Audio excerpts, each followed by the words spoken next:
Hey guys, it's Talk to Meshif here. And I'm Axion, and we're going to be casting a 1v1 on Metalopolis. Spawning in the top north position is Sledge, the blue Terran, and over there on the right is Jislof, the red Protoss. And we'd like to say thank you, Sledge, for sending us this replay. As always, we're welcome to take any replay of any level, so keep sending them there. And what's that email address, Meshif? It is getbetterstarcraft@gmail.com. Getbetterstarcraft, all one word, no spaces, no numbers, no hyphens, dashes, apostrophes, any of that crazy stuff like that. Just getbetterstarcraft@gmail.com. Keep those replays coming. We've really been impressed with the response so far from you guys, so keep them coming. Yep, you guys are awesome. And it looks like standard from both players right now. Pylon on 9, Depot on 9.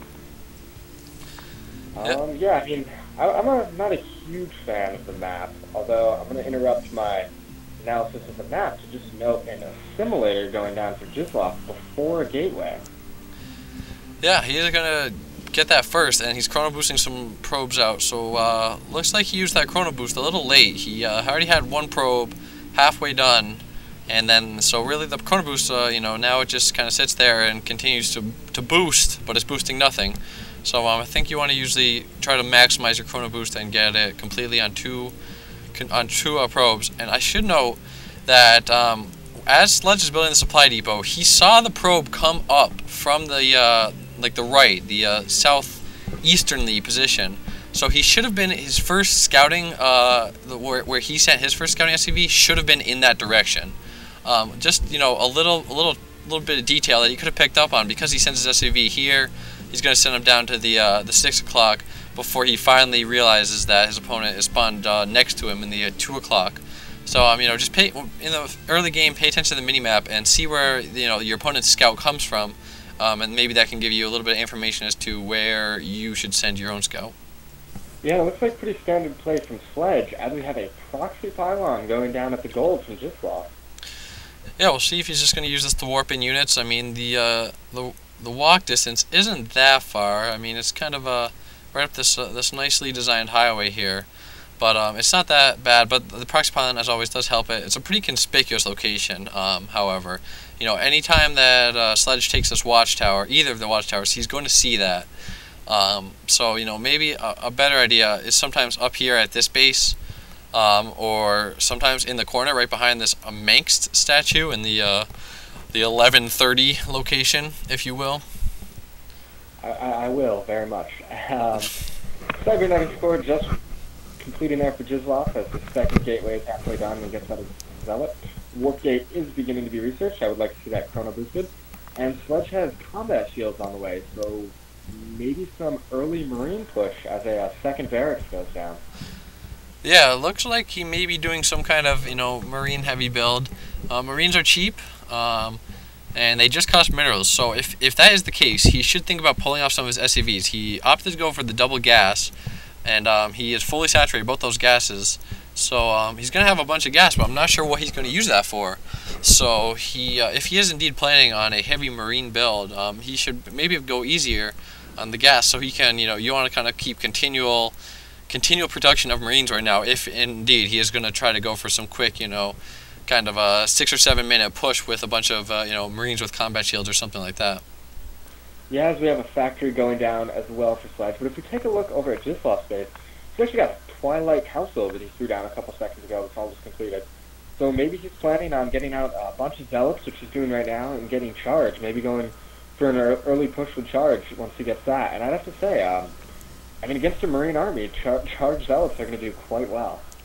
Yeah, that is the one thing that kind of, against regular Zealots, you can kind of infinitely micro with Marines. Well, I wouldn't say infinitely micro if you have just Marines. You need something to slow them. Yeah, you need the Marauder slow, I guess, was what I was thinking. If you're going a standard 3 racks build, you're right. If it's just Marines, you're not able to infinitely micro, but a little bit of micro will help soften up that army. And hopefully you would get some Marauders out there at some point, or some kind of factory units like tanks. You can get some siege tanks up on the high ground, and you can do quite a number on those Zealots. So it looks like if you look behind Sledge's base, we have an armory about halfway done, and he's researching 200mm strike cannons as Jislof is getting a Dark Shrine and another Gateway. So we could be seeing some really interesting plays, some Dark Templars against Marine Thor. Yeah, this is quite interesting. I like the placement here of the armory, kind of, hiding that a little bit. The opponent's, often not going to be able to get a scout. He's obviously not going to get a scout in the front door. But, if Jislof did get a, any kind of observer or something, he's probably going to keep it down here with the army, following the army around, so he knows when Sledge is going to move out. So he's trying to hide. And it looks like Jislof's also getting a Stargate. Wow, we do see the Stargate going down, as well as that third gateway. And let's see, we have 3 photon cannons here in the back of his base. Kind of strange placement by them. I'm not sure if why he's worried about air. He's worried about some kind of drop, or I don't know. We should, obviously shouldn't be worried about Vikings. Maybe Banshees coming in from the back. But he's throwing up 3 cannons here, and I'm not sure if that's worth the investment. 450 minerals is quite a lot at this stage in the game. That could be used for, 4 more zealots, or a couple DTs, or even almost a couple void rays, if you have that gas as well. So we'll see if those photon cannons are going to pay for themselves. Yeah, it looks like he's throwing down a second Stargate, and I just really don't think he has the gas for this to support 2 Stargate Dark Templar. As well as getting Protoss ground weapons level 1, so I'd imagine that he'd be making a push when level 1 completes, which is a pretty common timing push if you can push out gateway units when ground weapons level 1 complete. But my guess about these cannons is I think he might be overreacting to the close air distance here that he has. He may be afraid of just the Marine Marauder ball dropping into his back. And I mean, I think it is a little excessive, those 3. He hasn't really scouted that much. I would have liked to see a Robo and an Observer go up, but I mean, sometimes you just forget to scout, it happens, and because of that, I'm throwing up cannons as, not to miss something, but looks like Sledge is moving across the map. What do you think he's going to do with this, Meshes? Well, he's got the 2 Thors, pretty baller Thors, I've got to say. You've got that upgraded armor, well, it's not even an upgrade, I guess I should say, special edition, I believe. It comes when you buy the collector's edition of StarCraft 2, Axion, is that correct?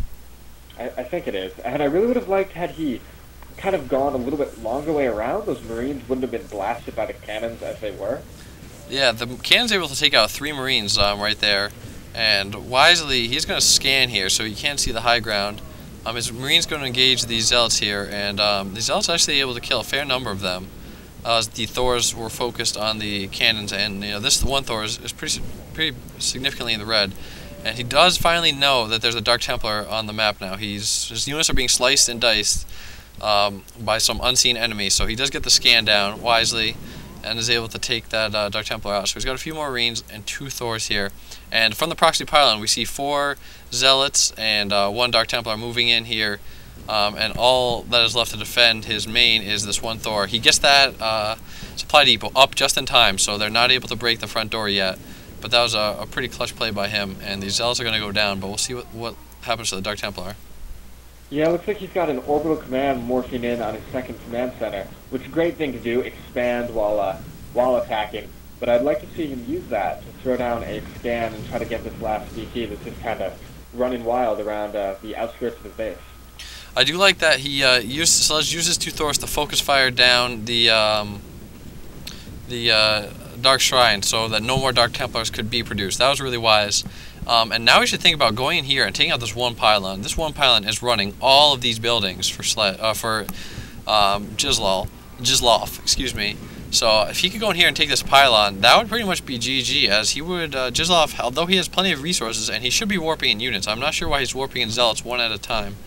He really needs to be warping in, as much as he can before he loses his production facilities, as this 1 Thor is still alive, only has 7 HP, but he's got 14 kills, so he's been quite effective here. Yeah, definitely, and I'd say at this moment it's pretty well in Sledge's hands. He has 2 factories, 4 barracks, and he's an expansion up right now. How's he doing on upgrades? He has yet to get any upgrades. I would like to see the vehicle weapons level 1 have gone down at this point for his Thors, and possibly an eBay. But it was a pretty interesting play from Jislof. Is that a fleet beacon we're seeing? Yep, it looks like a fleet beacon is going down, And just if we look at supply right now, Jislof is at 26 under 42, and Sledge is at 66 under 68. So Sledge obviously with a huge advantage by now, running off 2 bases. The game is pretty much in his hands. It is his to lose, if you want to look at it cynically. But he definitely has a pretty significant advantage at this point. He's going to be able to just harvest so many resources that he's going to be able to produce out of his. He did throw up another barracks while he was moving out. Actually, 2 more barracks, both with reactors. So he can produce a bunch of Marines. He's got a double factory with Tech Lab, so he can produce a bunch of Marines and Thors.